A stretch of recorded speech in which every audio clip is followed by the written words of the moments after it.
Check 1 2 #1 commentary channel on YouTube, in these YouTube streets. Thank you for the 550 beta quest. First and foremost, he sends the donation before the stream started. A true supporter, always showing love. Thank you so much, Beta Quest. There's so much to talk about tonight. I see a lot of complaining in the chat. We'll get to it. There's a lot of ungrateful gentlemen in the chat. Granted, they are members, so I got to choose my words wisely. But a lot of people that think I don't start on time, but this is a new and improved MillerDC. Beta Quest, the first one here. He says, will Miller be on time today? Well, I was. The stream started exactly at 10:30. Will I somehow make it despite the fact that I can't seem to figure out EST to CST? We shall see. No, he won't, says Hito. Teron Brown in the building. What's up, my guy? Welcome to the stream, man. Appreciate your ongoing support.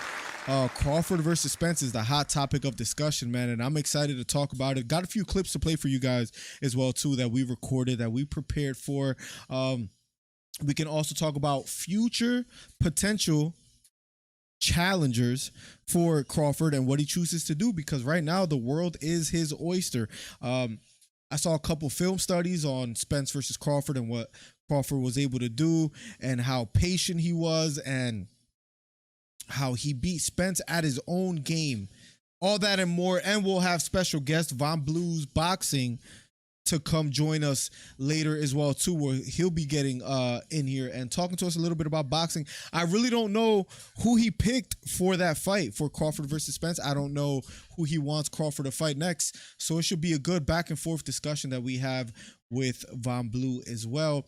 Nonetheless, ladies and gentlemen, we're finally back, and there's so much to talk about. Let's quickly recap what we saw happen this past weekend.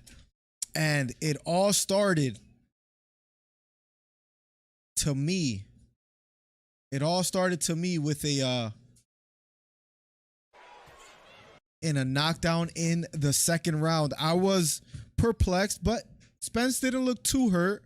I thought to myself, oh man, this is not a big deal. This is nothing. He got knocked down. He's going to be able to turn it around. He got a little bit too careless, too confident. As the fight progressed, I noticed, listen, there's a superior fighter in the ring.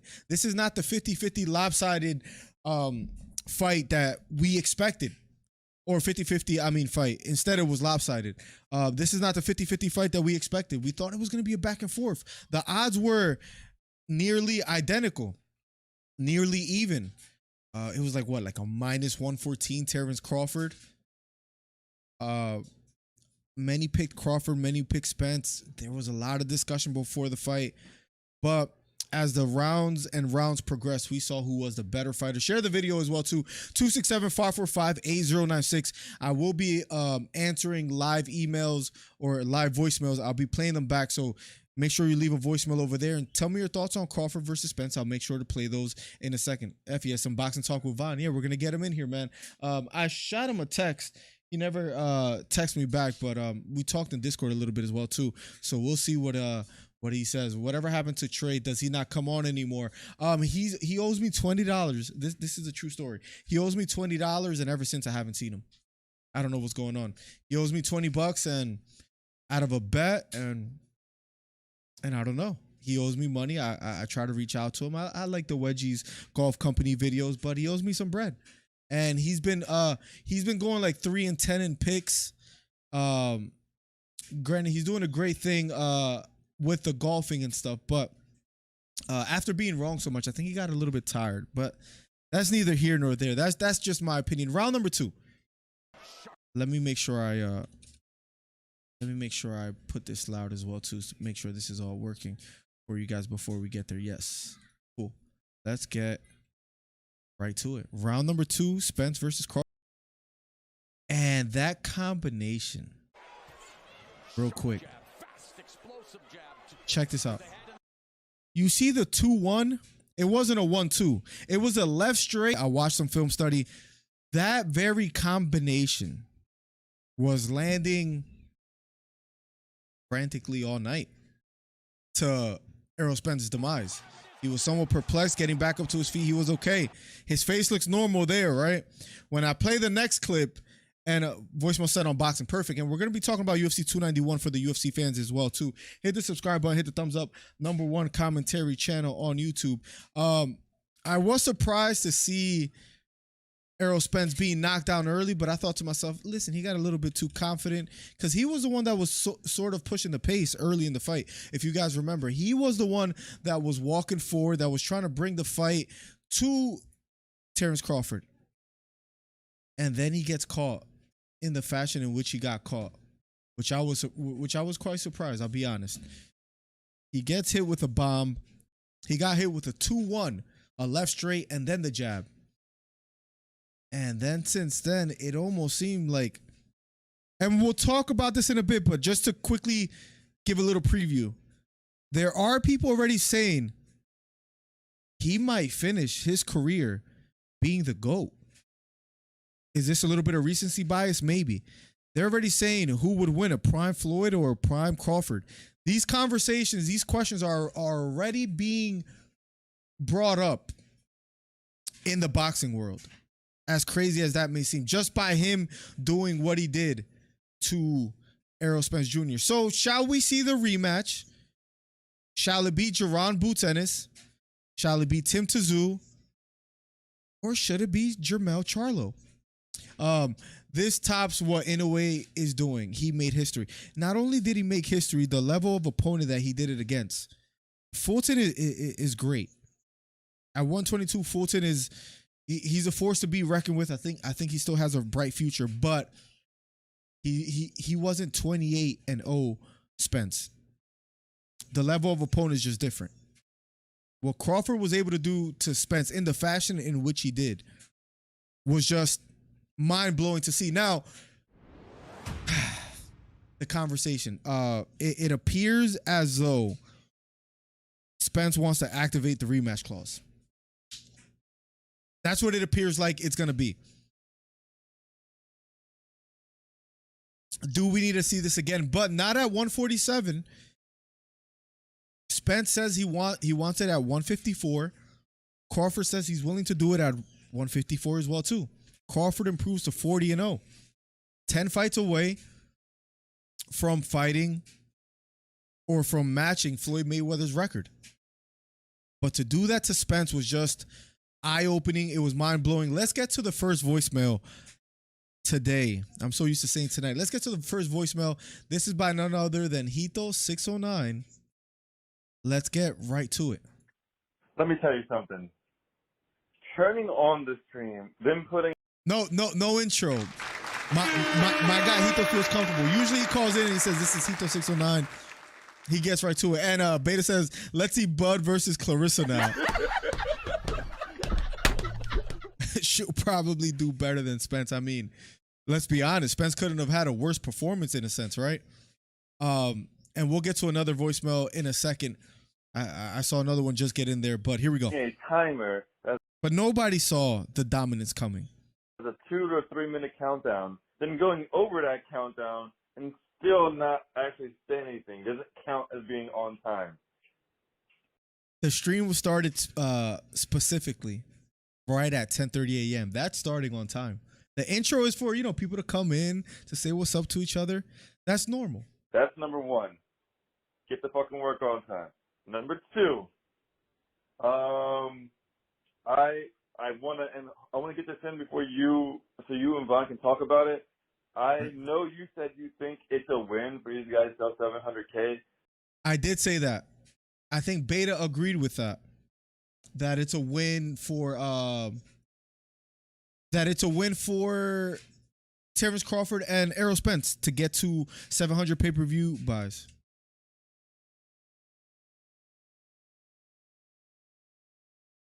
Give me 1 second. Be an immediate rematch between Crawford.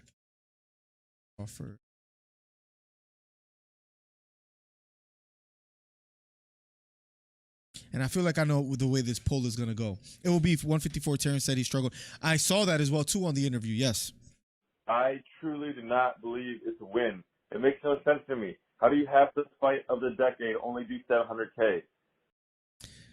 And that's another topic of discussion. He says, how is it a win if it's a 700K pay-per-view? I truly do not believe it's a win. It makes no sense to me. How do you have this fight of the decade only do 700K?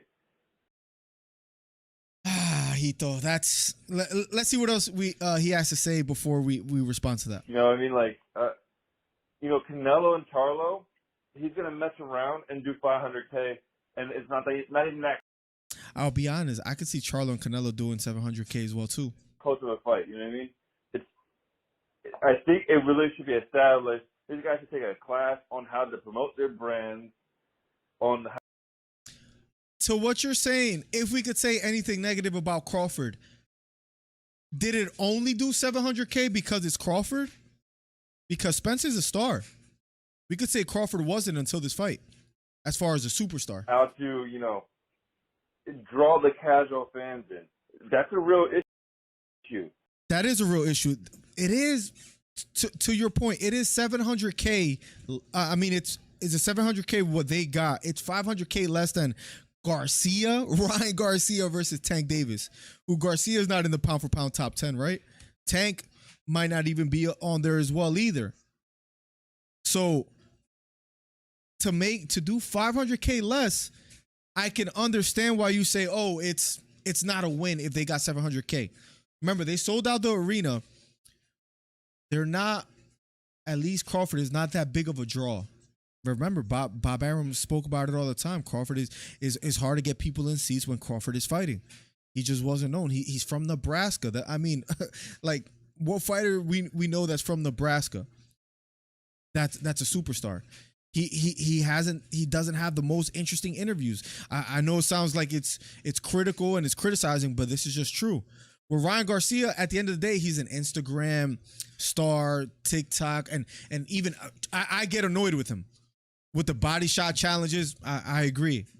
But 700K is not bad at all. But anyways, let's continue. I mean, look at Terrence Crawford. He has all the belts. He's a legend. He's 40-0. And he has like 1 million followers on Instagram. Ryan Garcia hasn't really proven anything. His biggest fight was against Tank. Ryan Garcia hasn't really proven anything. Also, we haven't added two as well, too. It's the Tank, the black fighter, versus Ryan Garcia, the Mexican fighter. You remember Mayweather even talking with I forget who on an interview. I think it was like 2004. He was like, Mexican fighters versus a black fighter, you put them together, they do the best pay-per-view numbers. Everyone knows that. He says that, right? So there's that element as well, too, for whatever that's worth. He lost. He has 10 million followers on Instagram. You got to learn how to promote your brand. I agree. You do have to learn how to promote your brand. Maybe this does wonders for Crawford. Right?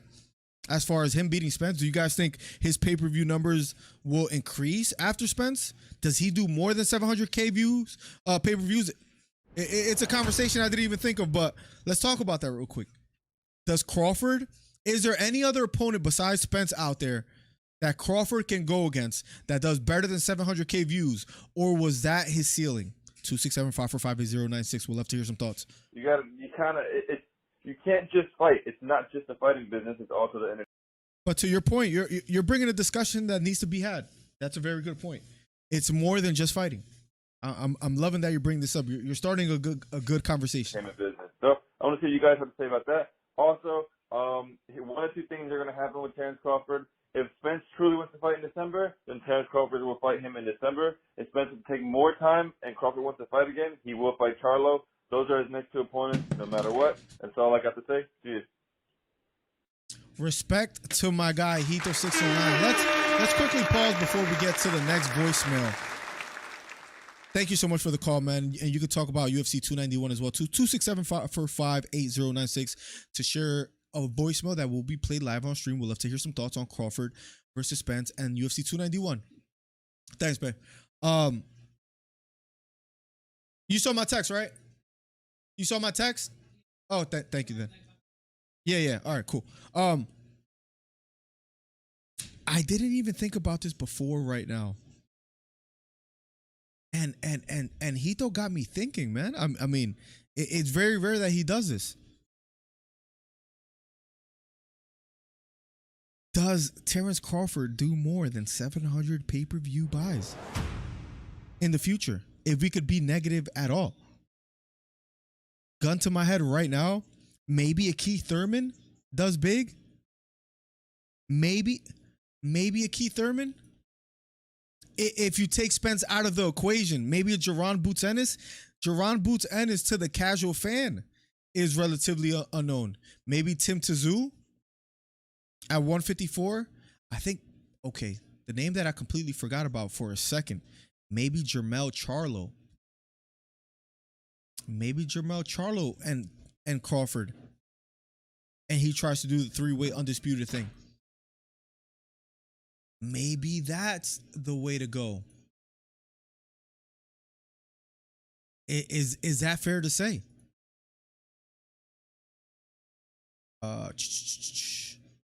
Give me 1 second. Making sure everything is working here. I mean, it's a tough question. What if he becomes undisputed as super welterweight against Jermell Charlo? Will that exceed 700K pay-per-view buys? Is the question. Von Blue in the building. I was making sure you were alive, man. Are we gonna have video for you today as well too? I was curious. I just wanted to make sure. Canelo. If the Canelo fight ever happens. Chris Faye says, "What's up, DC? I'll call you, but I'll leave you a long, good voice message or voicemail." I appreciate it, man. That helps create a good show. Thank you so much, man. His name was Brian Kenny. I couldn't remember his last name. Remember that? That he told that he demolished Kenny on his own show, right?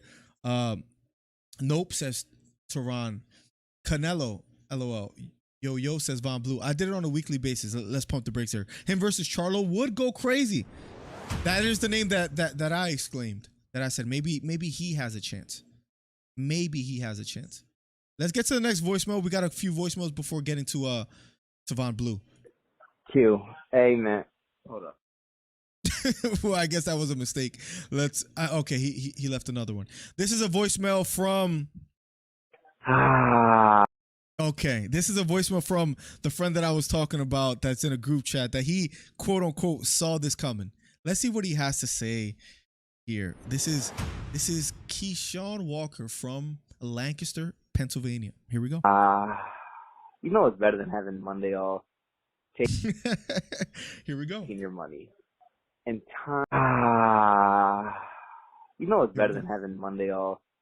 Taking your money.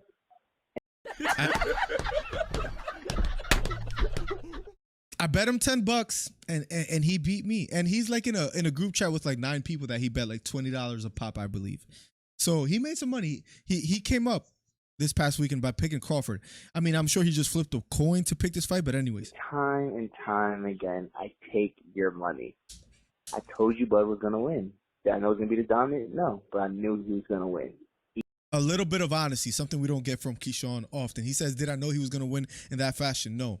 At least he was honest here. Easily, bro. It's the fact that he won so easily, bro. He was going to win. Easily, bro. It's the fact that I know it was going to be the dominant? No, but I knew he was going to win. Easily, bro. It's the fact that he won so easily, bro. There shouldn't be another rematch. For what? You've seen Spence afterwards, man. You just don't understand the sport. All right? I thought you knew boxing. You don't. You don't know MMA, so I'm not even going to go there. I went 8-3 on the last card. Over $300 on Derek Lewis. And anyways. We could talk about the Dustin and Gaethje fight if you want to, but other than that, I don't want to talk boxing with you anymore. You don't know the sport. Terrence Bud Crawford is him. He dominated that. He's Himothy. He's him Butler. He's him Duncan. We'll talk about that in a second. Yes. Terrence Crawford, number 1 pound for pound, best fighter in the world right now. Fight from beginning to end, and I don't think it should be a rematch, honestly. Let's stop there. Great point. He says he doesn't believe there should be a rematch. Let's see if he says something about that before we continue that conversation. Like, if there is a rematch, I think it's going to be kind of pointless because it's going to be the exact same thing. Earl just can't box the southpaw. He doesn't fight them too often. And ooh, something that me and Beta alluded to. Maybe that's where he got it from. He says he just doesn't know how to fight a southpaw. He can't box the southpaw. He doesn't fight them too often. And he doesn't fight them too often. That's what I literally said that round number 2. When he got knocked down, if you guys go back to the live commentary, I said that. He doesn't fight a southpaw. He looks like he doesn't know how to fight a southpaw. He didn't plan for Crawford to stay fighting southpaw all night, and that's exactly what Crawford did. He out-timed him, outstruck him with that jab hand, that power jab, then landing the 2-1 right afterwards. Budget too. And that's why I'm assuming Q's saying he can't make the adjustments in a second fight, and it won't be any different. He's too good, bro. You should probably start reading some books or something, man, honestly.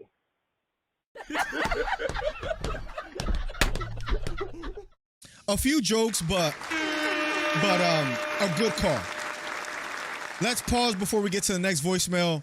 He says there shouldn't be a rematch. Spence is not used to fighting southpaws. Is he right?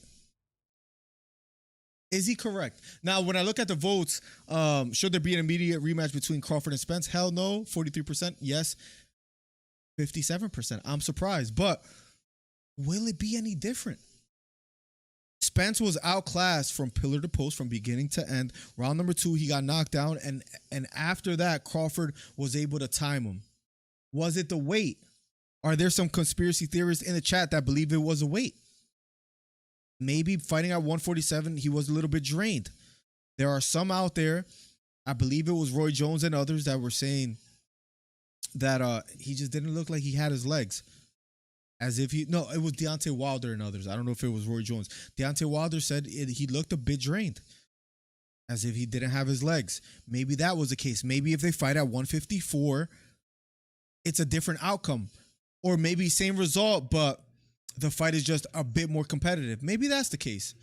Because no one saw the dominance of Terrence Crawford and what he was able to do. I just got up. It's 8 a.m. where I'm at. My bad, man. I'm sorry for spamming you through text. Crawford should build off this win and look for big money fights like Tim Tszyu and Canelo. Maybe he could circle back. What's up, Jesus? Welcome to the stream, man. It's great to have you. Maybe he should circle back. Maybe Spence should take some time, fight a tune-up fight to see. Maybe that's another avenue that we could take. Maybe they see each other at 154 in the future, but long in the future. Maybe Spence gets 1 or 2 tune-up fights.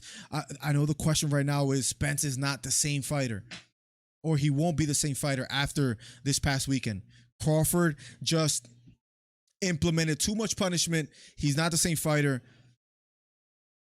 And maybe that's something Spence has to prove because he got dominated by Crawford. Hito609 says the rematch needs to happen because of it being at 154. This will get Crawford to end the conversation on who's better.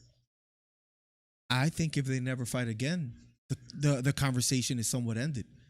I think fans are okay with saying, listen, Crawford is a better fighter, and maybe we don't need to see this at 154. But credit to Crawford if that's the conversation that some of the fans, maybe even the minority, wants to have, that, oh, he doesn't do that to Spence at 154. Maybe that's the case as well, too. This will get Crawford to end the conversation. Von Blue says, I just got up. Teron Brown says, in my opinion, boxing was good when guys like Floyd, Manny, Pac, Mike Tyson, Roy Jones Jr., Ricky Hatton, etc. were boxing. Today's boxing sucks. MMA is so much better. MMA puts on so much more events almost weekly. So you make a good point there. And we'll talk about 291 in a bit. Let's play the next voicemail. We have 2 more. Here we go. It's Beta. This is Beta Quest. My man currently residing in Alabama, California's own. Here we go. Let's see. Where do I even start? against Spence Crawford. It's a good place to start. 700K buys. I'm glad he's bringing up the 700K buys. So I'm assuming this is a response to Heath, though. We'll love to see some beef in the chat. Here we go. Is panning out to be what is normal in boxing pay-per-views, right? Outstanding fight, create outstanding numbers. Usually, right? That's what we believe it should be. But the Also, hit the subscribe button, hit the thumbs up, guys. Helps the channel out immensely. And share the video. biggest fight of the year. Let's rewind it. Outstanding fight, create outstanding numbers. Usually, right? That's what we believe it should be. Agreed. But the biggest fight of the year was Tank Davis versus Ryan Garcia. So let's pump the brakes on calling it not normal, because 700,000 buys is still what, like $50 million? It's still $50 million revenue. I have to admit, that's a good return on your investment. If you make $50 million of revenue, when you include the pay-per-view buys, the sold out attendance, they hold 20,000. They had 19,990. They essentially sold out. And then they were able to put it on TNT in the UK for €20. And who knows how many pay-per-views they got from that. It's a win. And we're going to call that unremarkable, in my opinion, for somebody, for Bud Crawford, somebody we know is not the draw at all. And that's what I was saying earlier. Crawford is not the draw that people assume him to be. Now, does that mean he's not the best in the world right now? One doesn't have to do with the other. That's sometimes what happens. Look at Usyk. To me, is up there in the top 3 pound for pound best. But Usyk is not the same draw. Depending if he fights like a Dillian White, Chisora, he's not going to get numbers. I'm sure if you look at the previous numbers for Usyk, buys, if it's not Anthony Joshua, is not too great. Fight of the decade for welterweight, right? At 147, this was the fight to make. There's no other fight. We spoke about this before. There was no better fight to make, not even at welterweight. In any other division, maybe a Fury versus Usyk would be fun to watch, a Charlo Canelo, but I don't think we could have came up with a better fight to make on paper than Spence versus Crawford. This is the glamour division. We get it. It's not perfect. But for Bud to have gone and fought random fights in between this comeback and then do the kind of numbers that he did despite being kryptonite for pay-per-view is crazy to me. Kryptonite. Bob Arum complained about Crawford before. And he did it on his own terms. I mean, he's his boss now. So it's good for him regardless. He's a boss now. He did it on his own terms. Great point, because it reminds me of I guess you can see the similarities between Crawford and Bob Arum and Floyd Mayweather and Bob Arum. Floyd Mayweather had to pay nearly ironic number, around $700,000 to get out of his contract with Arum. He gambled on himself, then he fought De La Hoya, and then the rest was history. He became one of the best to ever do it. Crawford did the same. Floyd Mayweather wasn't looked at as a pay-per-view draw. Then he fights De La Hoya. He becomes a global star, and the rest is history. It's funny to think about and recognize the similarities live, and how Crawford is taking that almost that same approach. Is he also going to become the bad guy as well too, become a heel so he could get more pay-per-view buys? If it happens, remember where you heard it first. But it's interesting to see the similarities. Let's continue the call. It's not perfect for boxing, but I don't think it's a loss for him. And now that he has even more accolades, it's only going to grow his stock. Now, I'm going to move. His stock skyrocketed after this weekend, I would say, because he wasn't that big of a draw. That, like, a lot was on the line, not only for Spence, but for Terrence Crawford, because especially Spence is a draw regardless. Crawford wasn't if he lost that fight this past weekend. Poirier Gaethje real quick, just to Ooh, a little bit of a switch up. Let's go to UFC. say that. Let's have a long stream tonight. We'll cover a lot of boxing, then have Von Blue, and then we'll head over to UFC as well too. But here we go. Poirier is the best when he's a contender, but if you put a freaking belt in front of this guy,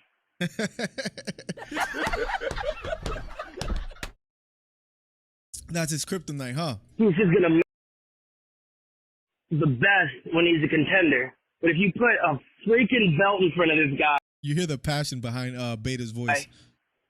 he's just gonna melt. I mean, what a kick from Gaethje.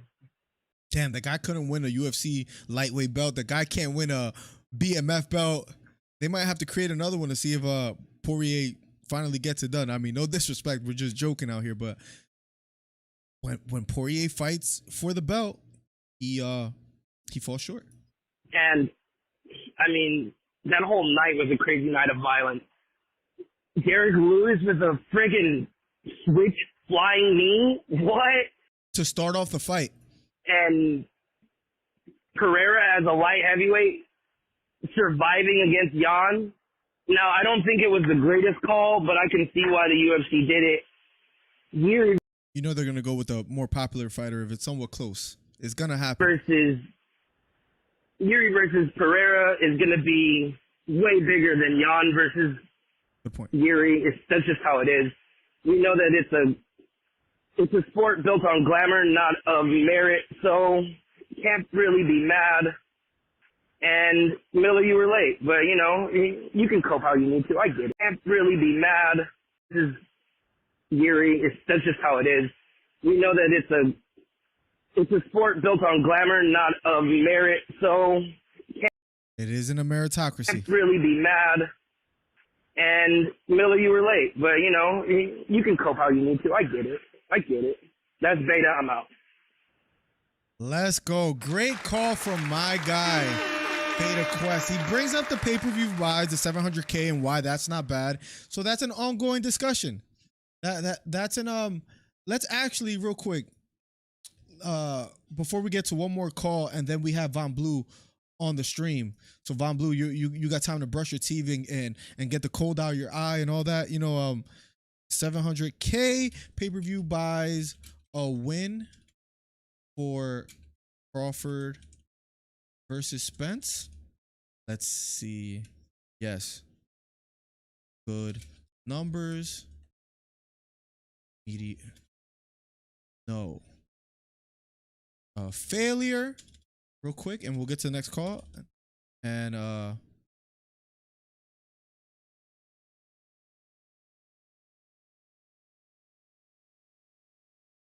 exceeded. Just doing my best here. Exceeded expectations. All right, there we go. There is the poll. I would love to hear. Let's see if more people agree with Hito about the 700 pay-per-view buys, 700K, whether that's good or not. Payday. You want payday. Let's go. I know that. And it's almost sad to see this, but These are my #1 fans right here that came out and supported me. These are my #1. Thank you so much, Von Blue. It's almost tough to put Errol Spence on the screen after what happened to him. Thank you for the $5.50 Beta Quest through the Cash App. Thank you for the 20, my guy, Bond Blues Boxing. And we're going to have him shortly to join the channel and talk a little bit of Crawford versus Spence, because I have no idea what he has to say, but, you know, I'm always looking forward to educating Von Blue in the sport of boxing. Let's catch up with chat. How you say that? Some of those guys ducked each other until they were past their prime, says Hito. Bro, Ryan Garcia made $30 million himself. Ryan and Tank shouldn't have been the biggest. The word should have is a key thing there. Again, it isn't necessarily a meritocracy, even as far as pay-per-view sales. When it's whether you're a star that you get the pay-per-view buys, and whether you get the casual sales, and whether you can exceed 1.2 million. That's going to be tough to do. You have a Mexican fighter, a black fighter, both massive stars that bring those buys. When you have Crawford and Spence, Crawford relatively unknown to the casual until Saturday, it's going to be tough to exceed that. Can people stop saying Crawford doesn't draw attendance and is boring talking? It's all about boxing in the ring for entertainment. Listen, as a fan, incredible, but let's be honest, to be known to the casual fan, or to just a regular guy walking down the street, you ask him who Terrence Crawford is, until Saturday he wasn't known. And I don't mean to disrespect him, it's just the truth. Now, has his stock risen after Saturday? Absolutely. Does he exceed 700K buys if he fights someone other than Spence in his next fight? If he fights Charlo at 154, he might exceed 700K. That fight I think is going to age like fine wine for Crawford and is going to benefit and help him in his future sales. Hito says, no, Jesus, it is not. You want the sport to thrive. People need to do their part to draw in the casual fans. I agree, Hito. Horizon fan says, Tony should retire. He looks so skinny and not healthy. He looks 63 years old in the octagon, in my opinion. That man looked a shell of himself. I've been saying this before the fight. That's why I picked Bobby Green to win. Casual fans are only like 20% of the buy, says Jesus. Hito says, really, how much of that was casual for the Ryan Tank fight? Says Hito. Dustin can fight winner of Gamrot versus Fiziev. It's going to be interesting to see what the UFC does with Dustin from here on out. Because 500K more than this fight is more than 20%, says Hito 609, which is a good point. Let's go, Beta. Miller was late. No, Hito, you do have a point. Absolutely. We want boxing to be back to where it was. But I think there is just too much competition. How do I take this out around? But I do think there's just too much competition in fight sports on top of promotion and belts. And it's not the 1990s, it's not the early 2000s. Right now, getting and we're about to be on the way. One more voicemail and we'll get you right on, Von Blue. Also, too, as sad as it is, it's so much easier to steal content and to watch it, through a free channel, through a free website. It's just a lot easier than back then as well, too. One more call and we'll get right to Von Blue and have him on the chat. What's up, Miller? And does Discord work, Von, just so I can know? DC, it's Chris Faith talking. Let's go. What should we talk? My man, Chris Faith in the building. What's up, Miller? Let's go. It's Chris Faith talking. So, what should we talk about? What fights to make after the Crawford versus Spence? Well, actually, let me start with the boxing fight. Honestly, he's talking about the boxing. Let's go. Here we go. The way how... Appreciate it, Von Blue. Let's go. I want to get an all-red Phillies jersey. That's the next goal, man. Thank you so much, Von. Earl Spence Jr. walked in. He looked 100%. But after the fight, it looked like he was drained from zero, and that was that. Should it be a rematch? I doubt it. No. So Chris Faith is on the side that there shouldn't be a rematch. Let's see why. I want him to fight the guy that was there. What's his name? Jamel Charlo? I don't know what's his last name. But, yeah, he was there. He was there with the red shirt. Someone posted on Instagram. I don't know who. And he has a belt at 154. Posted it. I was like, oh, snap, he was there. Another thing, since Gaethje is now, excuse my language, and I know you met Gaethje in person and you're a big fan. He got the job done. the baddest motherfucker. Him versus the winner of Islam versus Oliveira will I think that's going to be the route that the UFC takes next. happen next year. Possibility UFC 300. You never know. UFC 300. It better not happen with McGregor. I'm like, nah, because I heard McGregor was talking shit, please. This is where I might disagree. I'm going to play the rest of it to see what you have to say about McGregor. I kind of want to see Gaethje versus McGregor. I don't care about Chandler anymore. I don't know why. I can't quite explain why I have no desire to see Chandler versus Conor. But you tell me Conor versus Gaethje, I like it. I don't know how Conor's going to deal with the leg kicks of Gaethje after the punishment that he endured prior and the surgery that he had. I'm for Conor versus Gaethje, but that's just me. That whiskey bum bitch didn't even fight Gaethje, and they've been trying to book a fight with him to book a she. Let's rewind that a bit. Let's hear the passion. Didn't even fight Gaethje. Greg was talking shit, please. That whiskey bum bitch. Someone is pretty obvious is not a Conor McGregor fan. Here we go. Didn't even fight Gaethje, and they've been trying to book a fight with him and Gaethje for the past 4 years since 2019. McGregor. You got to remember now, though, maybe Gaethje wasn't a star that he is today, and if he gets that fight now, it's red panty night. He makes a ton of money. I had no right talking all that shit on Twitter. He's a whiskey bum Twitter fucking bitch. Fuck him.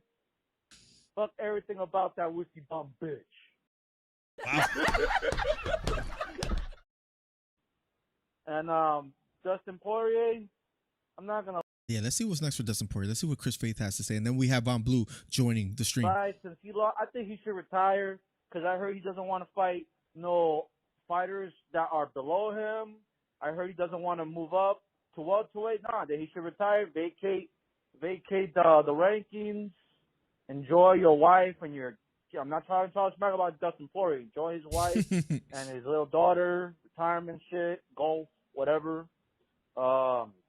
Pereira, since he is now the number one contender, you know, something tells me he might not fight Jiri because it's not him. I think Jiri is like not 100%. That shoulder injury, who knows how he's going to come back? Or let's see if he's alluding to here. He maybe gets a tune-up. I heard he said, "Oh, I'm gonna be back in August." Look, tomorrow is August. Tomorrow's the first day of August. I haven't heard no word from him saying, "Oh, I'll be back in August." We're already at the end of July. If he's not better, then my suggestion, Alex Pereira versus Magomed Ankalaev for the vacant UFC light heavyweight champion. Co-main event for Abu Dhabi. My suggestion, Alex Pereira versus Magomed Ankalaev for the vacant. That's a tough fight. You think it should be Magomed Ankalaev? I just don't think it sells nearly as enough as Jiri Prochazka and Alex. And I think that's going to be the route that the UFC wants to take. UFC light heavyweight champion. Co-main event for Abu Dhabi, UFC 294. And if Dana White doesn't know, he should fucking know. There you go, ladies and gentlemen. The call from Chris Faith. I don't think... I do believe that it left a bad taste in the UFC's mouth that Prochazka and Hill, and that Ankalaev and Blachowicz, that they ended in a draw. I don't think they want to match up Ankalaev with Pereira. I just don't see that fight selling well, or that there being that much interest between the fans and the UFC. I think we are going to see Jiri versus Alex Pereira next. I love the call. You hate Conor McGregor, and that's evident. Love the call. I do agree with you about Charlo as well too. I would like to see that next. And imagine if he becomes the first ever to also become the 3-weight undisputed champ. It'll be absolutely insane. Let's catch up with chat. Gonna read chat and calling Von Blue right afterwards. Looks like Ferguson is going to continue fighting. Shaking my head. Yeah. And I said it. I said it during the stream. He strikes me as one of those fighters that doesn't know when to hang him up. And he believes he's still good, and he believes he's going to be able to come back and fight for the title one day. Coming from a fan, he recently said Bobby Green tried to poke him in the eye. He's getting more and more delusional. It's sad to see. It's happening right before our eyes. I've been saying it. Ferguson is one of the most delusional fighters in the octagon, thinking that he's going to fight 5 fights and go and fight for the title. He's a shell of himself. He's never going to be what he once was, and it's just Father Time is undefeated. No disrespect to him. What he was able to accomplish when he was on his 12-fight winning streak, and the names that he defeated, and his style of fighting, his bottom game, the sharp elbows, him being lanky for the division with his jab and fighting out of the clinch, he was a force to be reckoned with. He's not the same fighter anymore. Exactly. Boxing sucks. MMA is better. Teron Brown. Luckily, we could cover both. Boxers are overpricing themselves, and networking want them to make 1 million buys. Highly unlikely today. Is just not the same. To get 1 million pay-per-view buys is going to be an anomaly from now on. It's not going to be the norm between big boxers, in my opinion. Conor's too old now as well. Ain't no way he beating Gaethje. And the way you spell Gaethje as well, too. Oh, no, I don't mind the cursing. I don't, but freaking Chris Faith, he just had me cracking up. My man does not like Conor one bit, which is hilarious. I don't care for Conor either. All right. With all that being said, without further delay, let's have a somewhat boxing historian, a boxing diehard fan, the man, the myth, the legend, Von Blue. I don't know if he's going to have video. Will be great if he does. And we'll throw him on there. I'm giving him a call. I hope he's ready. Von, if you hear me out there, the call has been sent. What up? There he is. There he is, Michael. Any video today or no video? No, I just got Okay. up, bro. You good? You good? You're good. Let me see. Let me take this out. Let me extend this, and then we'll get maybe later. How do I open this? I hope you guys can hear him quite well. I think it's normal. I think it's all good to go. My man Von Blue is in the building. Welcome, Von Blue. Let's talk some boxing. What's happening? Where shall we start off? Crawford versus Spence. I mean, you take the floor and we'll take it from there. I don't even know who you picked to win. Me, I was like, earlier on, like throughout the years, I was like, I thought Spence probably could pull it off. But as the fight, was announced and stuff, I kind of was just confused. That's why I didn't do a prediction video on it, because I was just like, man, I don't know who's going to win that fight, But the way Terrence Crawford was able to defeat and the way he was able to dominate Terrence Crawford, man, it was impressive, because most people thought it was going to probably be a good close fight, but that was probably Terrence Crawford's most impressive performance in his career, on the biggest stage of his career. I mean, and I'm not talking about like as far as the caliber of the fighter, I'm talking about just the way he dominated the fight. That was his most impressive win I've seen him have throughout his career. And for Earl, it's just, man, him and Derrick James just did not have a plan B. It was just their game plan was do what Terrence Earl Spence does. Put the pressure on him, control him with the jab, use it for defensively and offensively. But this fight, Terrence Crawford took that away from him by using his own jab. Usually Terrence Crawford uses his jab more of a rangefinder. He used it against Kell Brook, but man, against Earl, every time he would throw it, you could hear it. You know what I'm saying? You boom. I'm like, whoo. I'm like, he is tearing him up with that jab. And then the thing is, with Earl, I just wonder, will he ever be the same fighter? With that's the what I was going to ask you. Yeah, with the injuries, the car accidents, at being 33, continuously cutting weight down to 147. Like, will he be the same fighter after that type of beating? Because I ain't gonna lie, the 6th or 7th round, they could have maybe stopped it. They maybe could have just, Derrick James could have saved this fighter a little bit and been like, bro, you ain't finna win this one. Let's try to get it back in the rematch, So that's, but just impressive victory for Terrence Crawford. Go ahead, Miller. My bad. No, you're good. I wanted to hear your preview and your just analysis of the overall event. For one, I agree 100%. Crawford's best performance on the most important night of his life. You couldn't have drew it up any better for Terrence Crawford. It was ironic for the trainer of the year to not have a plan B, right? Mm-hmm. For Terrence Crawford. It was almost as if they were perplexed that and me and Beta spoke about this a bit earlier. It was almost as if they were perplexed that that Crawford was going to be fighting out of the southpaw stance all night. And that's exactly what happened. He beat him at his own game with the jab. Derrick James, it appears, didn't have an answer. Spence didn't have an answer. Let me throw this little, thorn just to see what you think. Do you think it has anything to do with maybe Spence was weight drained, even though he was doing everything right? Or was he 100% and Crawford was just the better man? Well, I mean, we won't know. You know what I'm saying? It's one of them. I mean, we could both, we could say, oh, he was weight drained, and we could say he wasn't.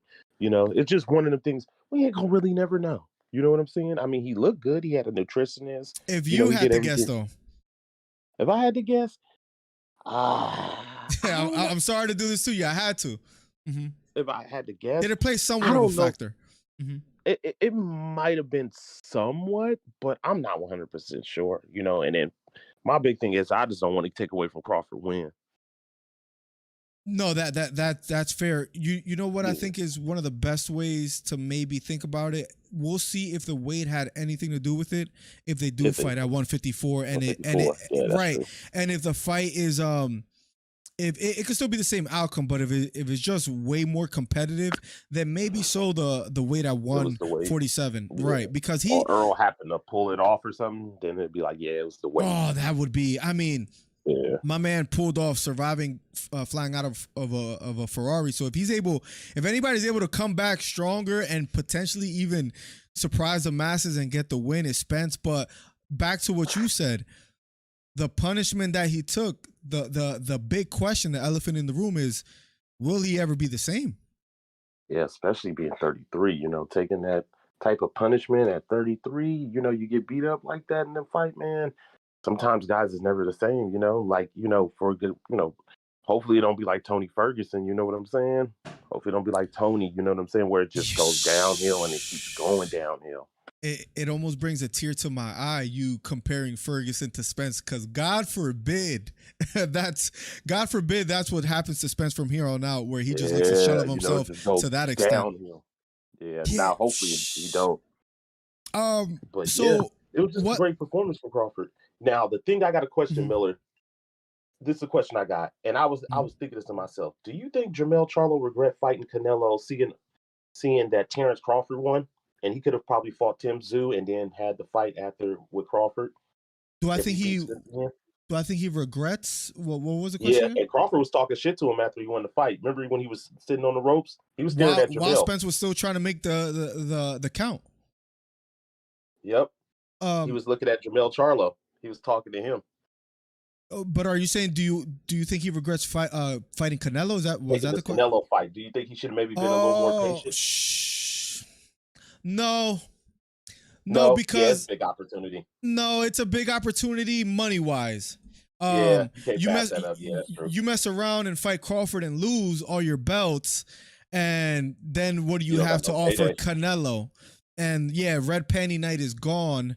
I would say, right? Yeah, Canelo is the cash cow. Exactly right. Like I don't think he regrets it at all. Now, whether he beats Canelo, I wanted to ask the masses that. Yeah, let's see what people have to say in the chat as well too. Now, the numbers for Charlo and Crawford is going to be interesting to see. Let me ask you a question that someone has in the chat as well too. My man Lutro's in the chat as well too. It's been a minute. What's up, buddy? I remember carrying you every day on Fortnite. What's up, bro?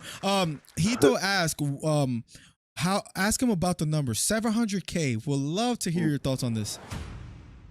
Oh, 700K? It's good because you got to think about it.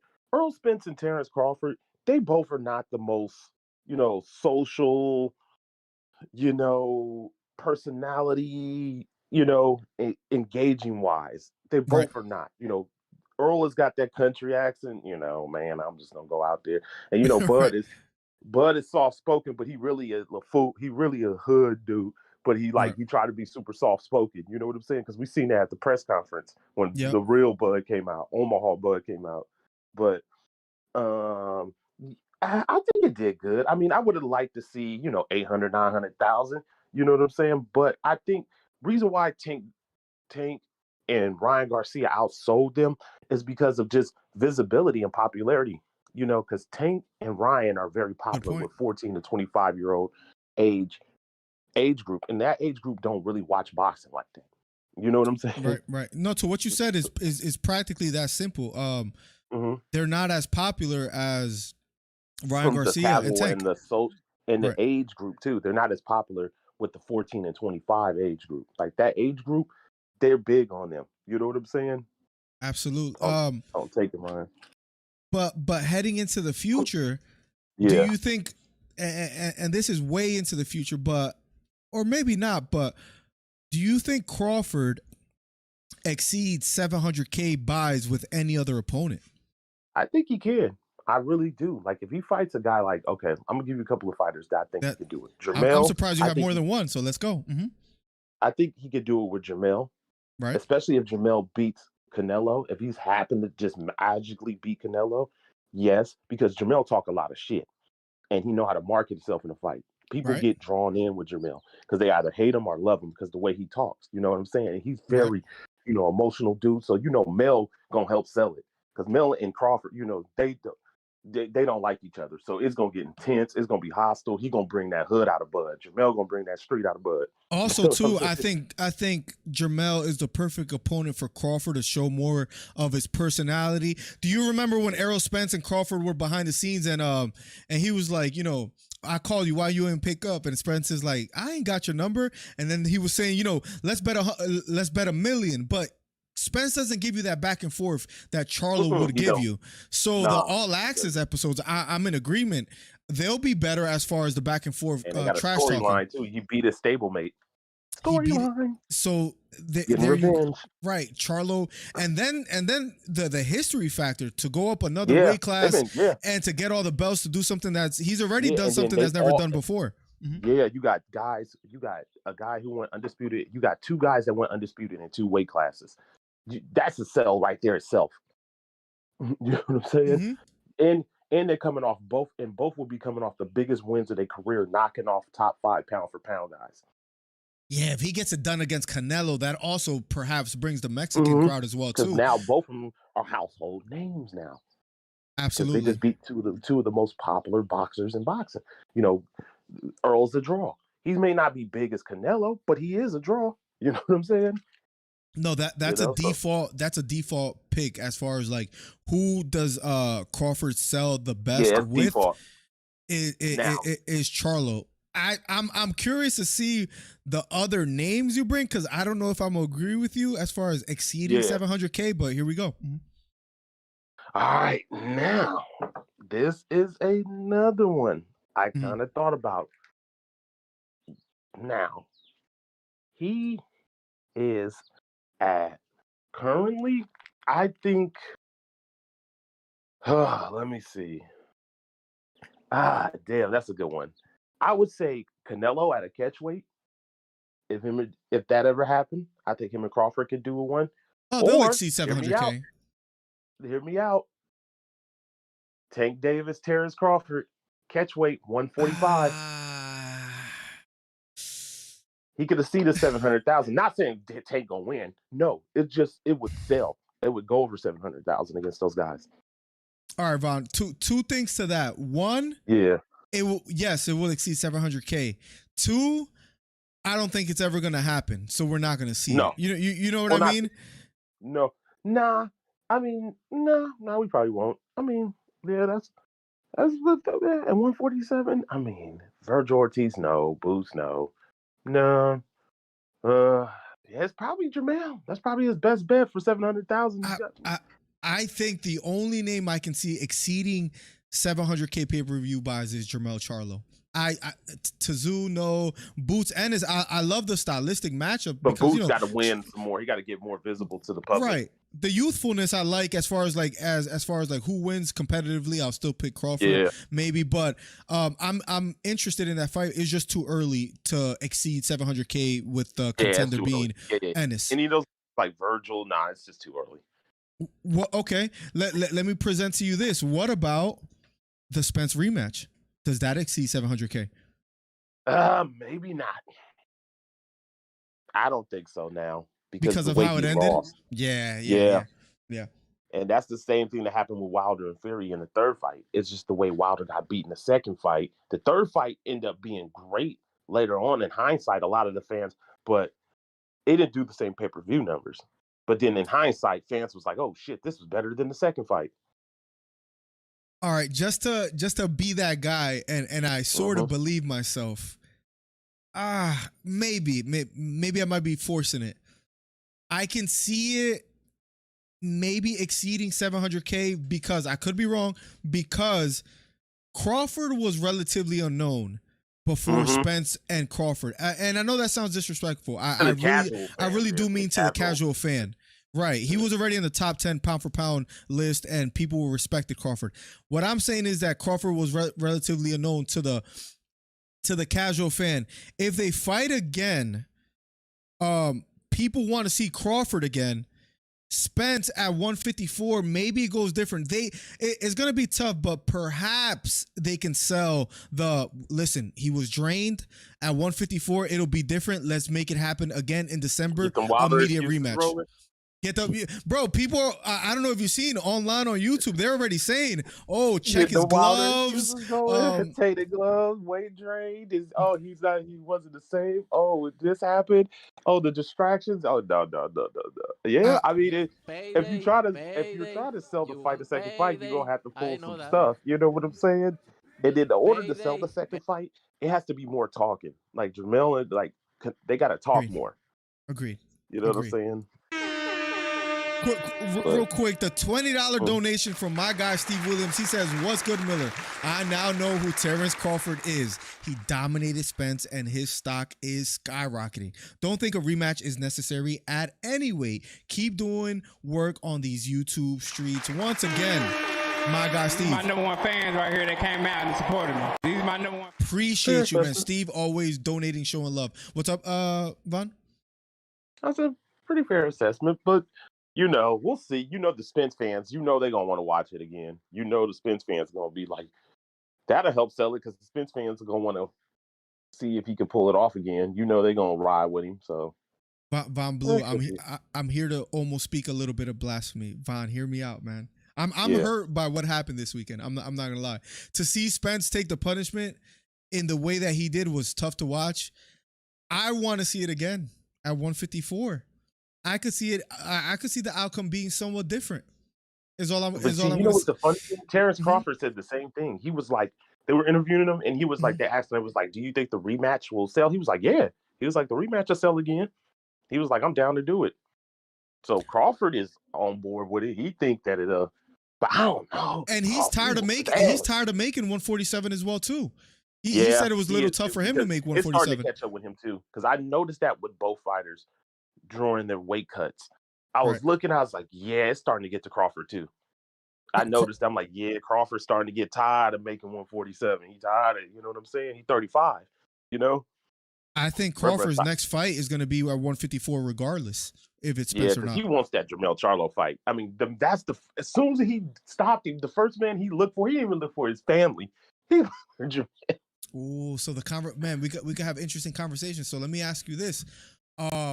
What do you think Crawford wants next? Not who he's going to get next, but does he want Charlo more next, or does he want Spence? He wants Charlo next. He said it a while ago. I'm gonna beat Spence, and I'm coming for Jamel's titles. But because Spence has a rematch clause, he's almost forced to fight Spence, right? Yeah, he's forced. Spence is gonna be Spence is gonna be prideful. Somebody he's gonna be prideful about it, and he's gonna take the fight. So. Which is fair, right? I mean, Spence, with everything he's done in his career, and when he never lost like that. Rematch clause, it's on you, bro. Once you sign that, brother gonna get his rematch back. That's any fighter, any great world champion in combat sports, might it be kickboxing, Muay Thai, jiu-jitsu, MMA, judo, and it's a rematch clause in that fight, but they gonna take that. Now, they pride. Now, let's quickly talk about, if we're assuming that it happens at 154. I got a question for you too. What adjustments? So let me know if you want to answer this one or ask yours instead. But what adjustments could Spence make to beat Crawford? Is it even possible? Does Crawford have his number? He might. I don't know. My thing is with Earl, he just got beaten every facet of the game. And that's what I worry about. I'm like, what can he improve better? His feet will get better. Does he, get it established his jab and try to take away Crawford's jab? Does he work on his footwork? Because, the problem with Earl sometimes is he's so heavy on his front foot, he loses balance. You know what I'm saying? Because he leans so heavy on his front leans foot. forward, and nobody makes him pay the way that Crawford did. Yeah, because people are usually the fear, because they know he's a good combination puncher. He's a physically strong dude, so they usually do. Crawford exploited that. You know what I'm saying? He took away Earl's jab, because Earl's jab sets up everything. His offense, it creates his defense. It's like his bread and butter. Like, that's the key to his whole style, is his jab. His most thrown punch by far.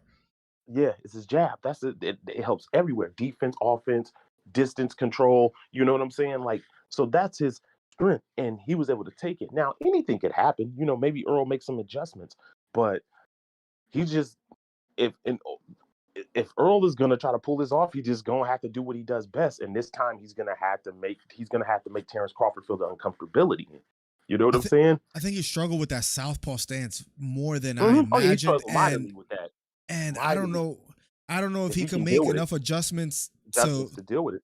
To deal with it the very next fight. That's what worries me. You know what I mean? He's gonna become a switch hitter, which he's not. I mean, he will switch in between his combinations. He has but before. He's not a switch hitter, huh? He has before. You saw it against Garcia as well too. But it's more, you're right, out of combinations. But it's not he's not comfortable as Crawford is doing it. No, absolutely. I'm surprised Crawford did. I mean, not anymore. It made sense, but during the fight, I was just waiting for the moment that Crawford would switch to orthodox, and southpaw was working from the opening bell where he didn't have to. No, bro. This is the game plan tonight. We staying in southpaw. Come on, bro. I'm gonna give you a taste of your own medicine.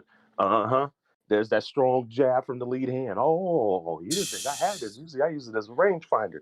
Oh, Earl, you keep slipping to the left and right like you always do. I've seen it for years. He slips to the right, and he's heavy on his lead foot, so he's going to be off balance if you get caught with a good punch. And bad habits like that are really tough to break. I saw a film Those breakdown. are the habits you've had your whole career. Like Wilder will continuously throw the right hand. I've noticed that, like he'll set it up the same way. Try to pull down the person's lead hand and throw the right hand over and over. Another thing I've seen it before too with what's that called? What's his name? He's got a bad tendency of doing damn, never mind.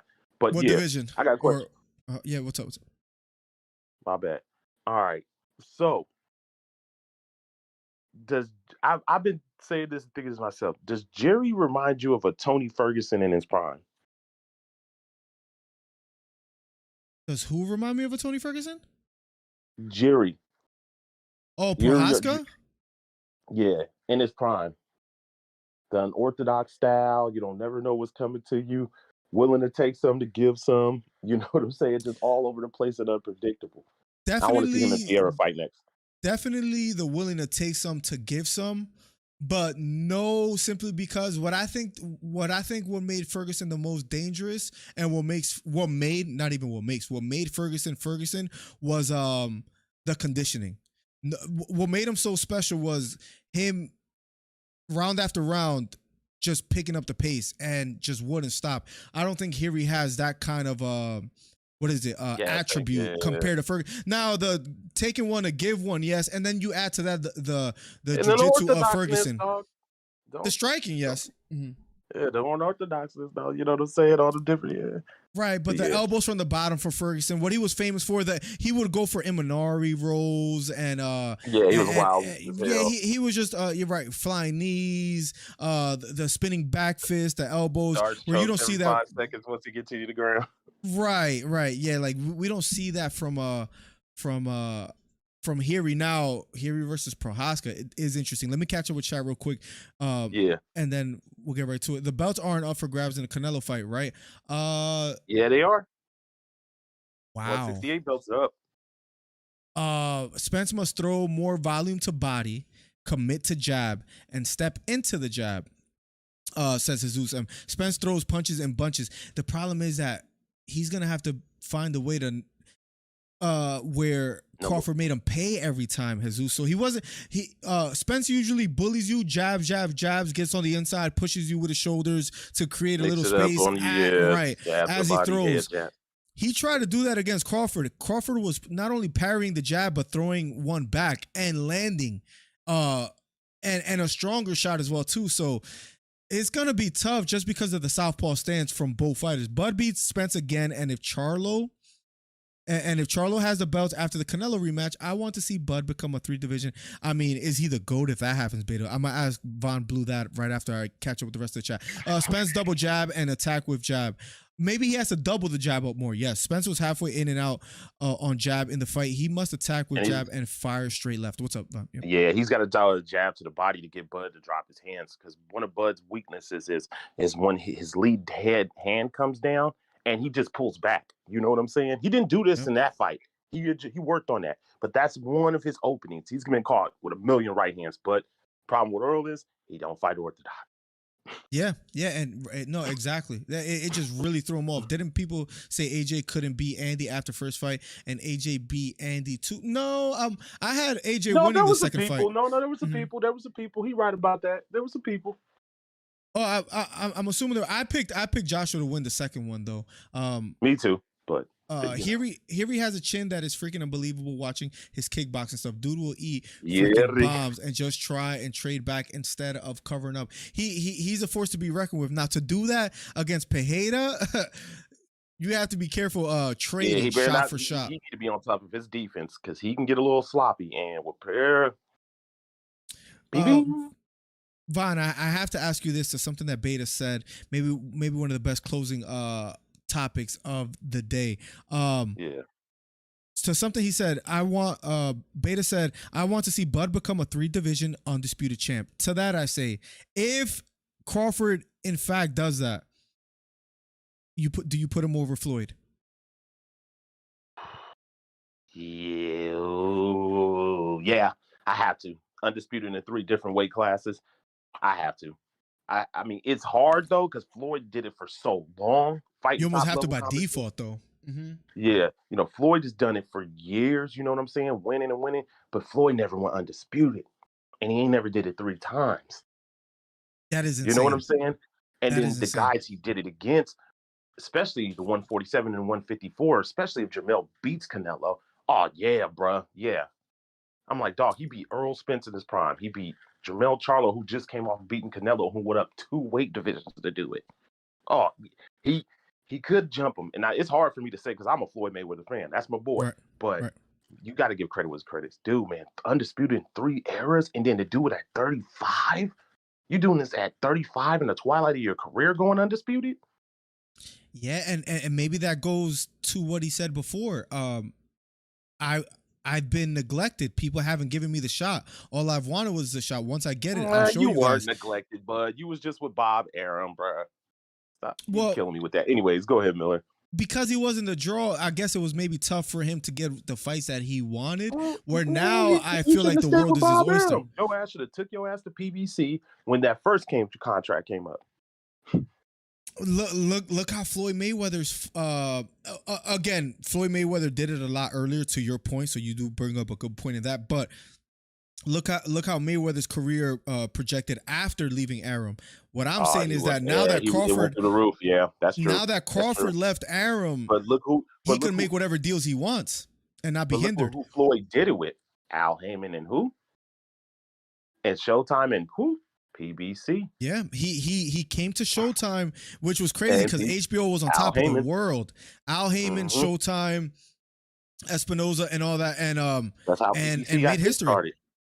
That's how HBO was on top of the world at that time. People don't realize that's how they got kickstarted. It started with Floyd and Al Heyman. When Floyd went over there to Al Heyman and Showtime, that's when they started seeing Floyd helped them kickstart it. And then they was like, you know what? And then Richard Schaefer went over there for a little bit. That's how they got Earl Spence. That's how they got Jermell Charlo brothers. That's how they got Deontay Wilder and Keith Thurman and Danny Garcia. When Schaefer left, he took them boys over there. And then that's when the Muhammad Ali Act was created and Oscar De La Hoya had the lawsuit. That's why they don't do business with Golden Boy. I remember Floyd after leaving Arum and him fighting on Showtime, and I'm like, what is this? It just felt weird not having Lampley, right? Larry, Jones, and all that. It took some time to adjust for a minute. It was, and now they're a staple in boxing. Yeah, that's why. Hey, maybe this bet Crawford. Maybe it's just one of those things. Crawford, it just goes better, towards the twilight of your career, bro. You just take in a lot of bread, you beat a lot of top guys, and then you get to ride off in the sunset. Let me ask you this.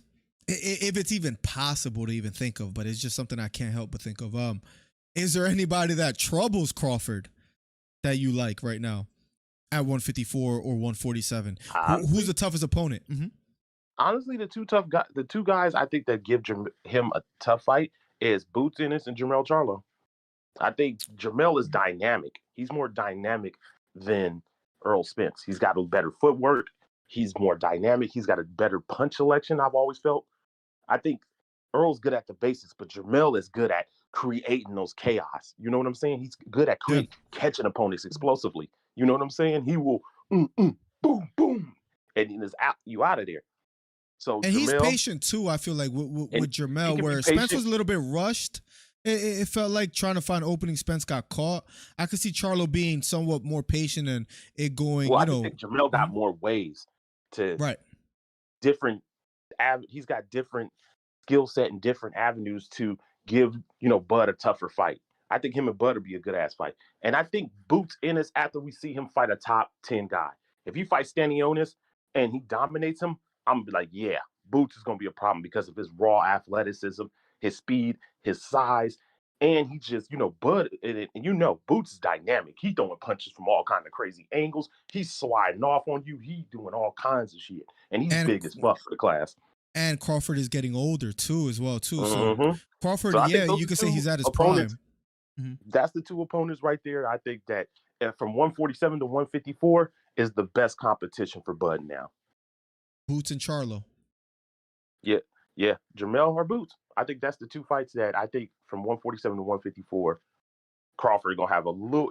He might beat both of them, but it's gonna be challenging because they both bring different elements to Crawford. No, absolutely. I do think, as much as I want to see the Charlo fight, and that's probably going to be more competitive, the very next fight that we're going to see, though, is Spence and Crawford. Yeah, and we know that. We already know that. I hope and I pray that the outcome, I don't mind if the outcome is the same. I hope the fight is more competitive. Yeah, it was lopsided, like nothing that anyone ever imagined would happen. Yeah, bro, he won one round. Yeah, the first round. And that was a swing round almost at that point too. And that was just the fill out round. That was the fill out round. Yeah, that wasn't even like. Once he landed that knockdown, it was. Didn't people say? Let me catch. Spence was countered because he was throwing looping punches instead of throwing straight punches. I really think what threw him off the most, Jesus, was the southpaw stance, and when Crawford started to land that jab, the jab and the right hook. That took away his jab because now you got a guy who's in the same stance as you throwing the jab from the same lead hand. Crawford was making him pay for throwing jabs, which no one ever made really Spence pay for just popping out that jab and measuring distance the whole time. Crawford made him pay from the beginning of the fight. Out, keeping that jab out there too long. Out there just trying to, you know what I'm saying? Out there, I'll be intrigued to see. I'll be intrigued to see the changes that's made from we're gonna see what Derrick James is really for real. We're gonna see in the second fight. You think it happens in December? Spence and Crawford? Yes. Yeah, I think so. I think they're gonna try to do it around like college football. Around that time. That's one hell of a way to end the year, man. To get Spence and Crawford again. Does it exceed 700K pay-per-view buys? Final prediction on that topic, Von Blue. Nah, I don't think so. No? Nah. Damn, man. I don't know, man. It's gonna be close. I don't know what to think, man. I'm gonna say yes right now, and we'll see if I change my opinion later. I think people want to see Spence again. Yeah. I think at 154 they could really sell. Spence could really sell, and Showtime. I wasn't myself. This will be a lot different. And now Crawford is known too, so people want to see Crawford as well too. Not only Spence. I think they could pull it off. I think they could. We shall see. Von, anything you want to cover before we get out of here? Appreciate you jumping on the call, man. We got to do another boxing one soon because that was a lot of fun, man. We had we flew into like 2 hours in total. But anything you want to touch on? I got a question. Mm-hmm. Who you got? Who you got between Sterling and Sean O'Malley? Oh man, that's what, August 19th. So that's like about 3 weeks away. That's the next one. People ain't talking about that one. Oh man, let's talk a little UFC before we get out of here. Bro, you're gonna hate me for this, man. Go ahead, say what you got to say. I'm gonna go with maybe not the safe bet, but I can just see him pulling it off. I can see him nullify the takedowns and find the striking, kind of like he did with Piotr Jan. Granted, Aljamain Sterling is a bit more slowing the game aggressive. down, slowing the fight down. Yeah, I can see Sean O'Malley staying away and winning a striking match, even knocking Aljamain Sterling out. I'm going Sean O'Malley, man. I do think stylistically and physical attribute wise will play a factor. I'm gonna go Sean O'Malley as crazy, and it's crazy because you could say Aljamain Sterling, as much as I hate to say this, is the best bantamweight of all time. You can make that argument. I'm gonna go O'Malley. O'Malley, yeah. I mean, yeah. If Sean can negate the takedowns, he's definitely going to have the advantage on the feet, especially with his length and height. By far, in my opinion. By far, in my opinion, the striking advantage. He's way more dynamic with his striking. He has more, nuances to his game. But, the thing is, if Aljo can put that pressure on him in the striking range, you know what I'm saying? If he can close down that height, does Aljo have a chance? Even if he could make Sean O'Malley worry about the takedown, that doesn't mean he has to get it all the time. But if he's picking at the leg, level changing, and then landing a bomb over the top, and again another big factor I think too is it's a 5-round fight. We haven't seen Sean O'Malley go a full 5. Yeah. So it's gonna be that if I'm not mistaken, right? Yeah, because Petr Yan was a 3-round fight. That's another factor as well too. And the experience, the fighting out of the clinch, the leg kick. I could see Sterling throw some leg kicks and try to slow down Sean O'Malley as well too. It all depends. The longer the fight goes, of course, is gonna benefit Aljamain Sterling. I'm gonna go Sean O'Malley, as crazy as that may sound, because I've been a big O'Malley criticizer. Yep. I've criticized O'Malley a lot in the past. A lot. Oh yeah. Oh, yeah, one of them. Okay. I've criticized. I've doubted Miller. O'Malley until this point. Just like I did with Haney. Yeah, you had to learn. Hard head makes a soft behind, like my mom used to say. Haney's another one, man. Haney's another fighting one. Regis. He going up to 140. That's what I saw in the news, as if he basically said, "Forget Shakur. I'm going Regis. I'm going up." You want to know why I think he took that fight? Because Regis' last fight, he struggled with this guy Zarilla, the Puerto Rican brother. Zarilla struggled badly. Yeah, he struggled bad. And you know what Zarilla did? Zarilla kept his ground, circle outside the lead foot, and kept that jab and that straight on him. He knocked down Regis. Not saying Devin will, but I think Devin seen that fight, and I think him and his pops is comfortable. They think they can beat Regis by just outboxing him and using, movement on him. Oh, they want that fight. Did Shakur make a mistake not taking 25? No. I don't think Shakur necessarily did, because Shakur knew those belts would open up eventually. So now he can go get if it you're in without his corner. Huh? If you're in his corner, do you tell him to take the 25 or no? Ooh, I would let's negotiate. If you were the one to make the decision. Told him, let's negotiate more. I would have let's negotiate for him more. Maybe Devin just fucking around, but let's get Bob, let's get Bill, let's get everybody in the same room, and let's negotiate a real deal. I would have took less to fight. What if 25 is a final offer, though? No, 25. No, I'm not taking 25. Shakur did the right thing by not taking 25. You think so? Some people think. I know some people think hey, bro, sometimes you just got to take the risk and go do it. Devin did it with George Kambosos. You know what I'm saying? Sometimes you got to go take the risk. I get it, but Shakur knew Devin wasn't going to be at 135 forever. He knew he had one fight left in. That's why I think he should have took it immediately. But see, for Shakur, you got opportunities to get those belts, because now they're going to all open up, and now you can focus on Tank Davis. Which is true too. This is Bob Arum. Right, which probably won't happen. Not only that, I think Tank is a tougher fight. I'd rather fight Haney if I'm Shakur. I would have. I don't know, man. 25% is low when but listen, Devin Haney did it not only once but twice, going overseas and fighting Kambosos. Yeah, and look where he's at now. Money to go over there. Now he's the one to call the shots. And if I'm Shakur, I'm saying, bro, take that, bro. You're winning that fight no matter what. This is gonna be your sacrifice. Slow down on all that. Bro. You're winning the fight regardless. It's gonna be easy work. You know what I mean when it comes to Haney. He has nothing to threaten you with, right? Is he better than everybody else? Yes, but no one else is Shakur. Shakur out of the southpaw stance, and he's going into his power. Haney pillow-fisted hands Devin is not going to threaten you with anything. Oh, come on. You know Shakur is winning that, but not easily, but convincingly. Show that boy. I'm just playing. No, I wish they would have fought, though, because that would have been a mark of the fight. Who would have won that for you? You know what I'm saying? The shit talking would have been great between them two. Oh, it would have been spectacular to see. Who would you have winning that fight? I don't. Miller, And you don't be give me trying no to do Oakland bias. Don't give me no. Oh, I'm going Haney because we're from the same town.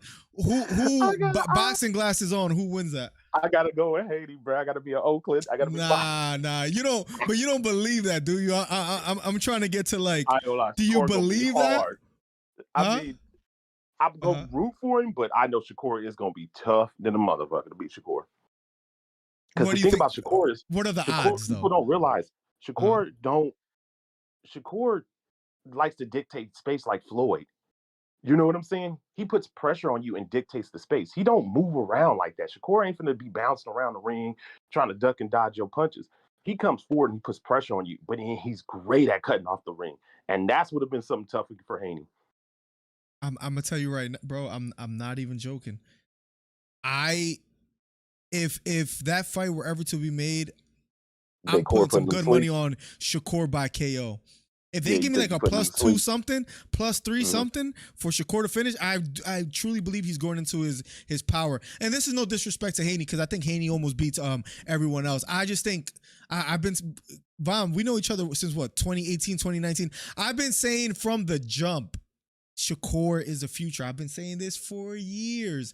I'm going to die on that hill. Now, he might have a bad loss, and then I'm proven wrong, but I don't think it's going to happen. I think Shakur beats Haney. Stylistically, I think it's tough. I think Tank is a tougher fight for Shakur style-wise because what Tank said, how does he keep me off of him? Shakur never had someone to apply that kind of pressure. Now, I would probably still pick Shakur to beat Tank, but yeah, I think Shakur beats Haney. Is that Newark bias coming out, bro? I don't think so. I think it's Shakur. I think Shakur is that special. I think he's that special. Is it Newark? Is it? I really don't think so, man. I think he's that nice. Now, is it icing on the cake that he's from Newark, New Jersey? Absolutely. Is it? Absolutely. Yeah, y'all got y'all special one. I ain't go for it. Y'all got y'all special one. I wonder who he fights next. Honestly, I truly do wonder that. Because we don't know. You know who I think? You know who's a good opponent? I think next might be for Shakur. Since he's going up, it might be Loma. It might be Loma, or it might be Kambosos. I think two things to what you said. Yes, I think Loma might be the best option though because what I think will happen is Shakur will go out there trying to prove a point, and if he beats Loma convincingly, then it's you know what the writers and the fans are gonna do. Yeah, he did to Loma. Yeah. What Haney couldn't do. You know what I mean? Yeah, so that's true. I want to see him fight fucking Pitbull Cruz, but Pitbull Cruz, he Tank Davis. He ain't want it. He ain't want it. Tank Davis. Nobody wants to fight Shakur. Cepeda, he didn't want the smoke neither. I'm like, Cepeda, bro, you a top 10 lightweight, get in there with him. Vaughn, they know. I know Esau Cruz was like, nah, Shakur gonna embarrass me, but they know what Shakur brings to the table, and it's not worth. Esau and the WBC ordered both fights, and they was just like, nah, bro. It's not worth the risk to them, man. That I truly do believe that's how they feel. Vaughn, let me get, bro. Yeah. It's what, 12 o'clock. I need to get out of here. Let's get on going. Let's chat soon. Thank you so much for joining the podcast because that made it really fun. Yeah. Next big fight, let me know and jump on. Okay, got you, man. All right, good. Man. Yep. Peace. Much love, bro. Peace. Shout out to Von Blue. That was a great call, a great segment. We didn't talk much about the UFC and UFC 291. But after what? A really long episode of almost it just being all Spence and Crawford, I think it's time to get out of here, guys. Thank you so much for the ongoing support. Shout out to Von Blue. That made this an hour and 38-minute live. I don't mind continuing, but let me work on some other content. Thank you for the ongoing support. UFC 291. Can we get this all the time? I mean, what do we have in the future besides Nate Diaz and Jake Paul when it comes to boxing? boxing schedule. Let me see if I can look this up real quick to see what else we have. I feel a little sad that we didn't talk some, but yes, I would love to do this all the time. I'm gonna text Von Blue behind the scenes and see if we could come up with some topics together that we could be prepared for, because I think the boxing aspect of discussion is missed on this channel and it needs to happen. Then Navarrete versus Valdez is August 12th, so that's around the corner. August 5th, Paul versus Diaz. We got to cover Navarrete versus Valdez. That's a fight, and that's for the WBO title. That's a fight that I want to see. The output that Navarrete has compared to Valdez, you saw what Valdez did to what was his name? Starts with a B, and I can't think. Oscar Valdez, box rec. It's I can't remember his name. He lost. What he did to Burchell was one of the most beautiful knockouts I've ever seen. He did lose to Shakur Stevenson, but you heard from Eddie Reynoso himself. Nobody works harder than Valdez, and that's like his favorite pugilist that's under him. Credit to him, right? So there's plenty of boxing that we can cover. What else do we have? August 26th. Usyk versus Dubois is the 26th, so we'll cover that as well too. Joshua versus Dillian White is I'm assuming that's going to be on DAZN. We can cover that as well too.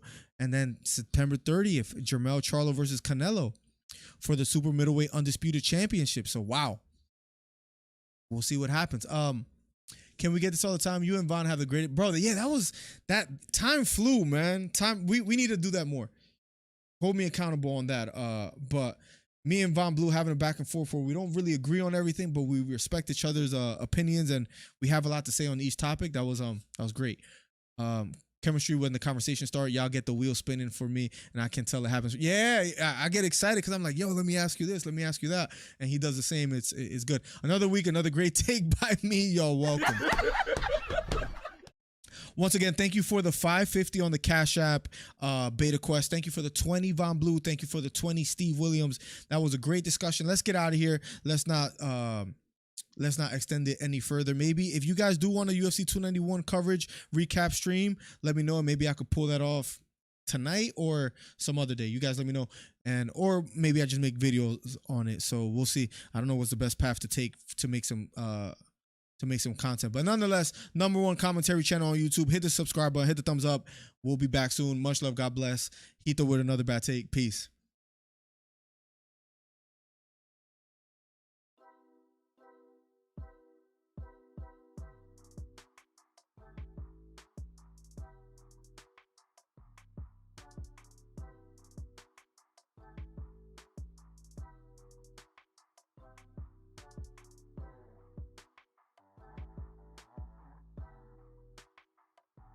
Yo. Let me put you on speaker.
Crawford, he did look untouchable. For him to do that to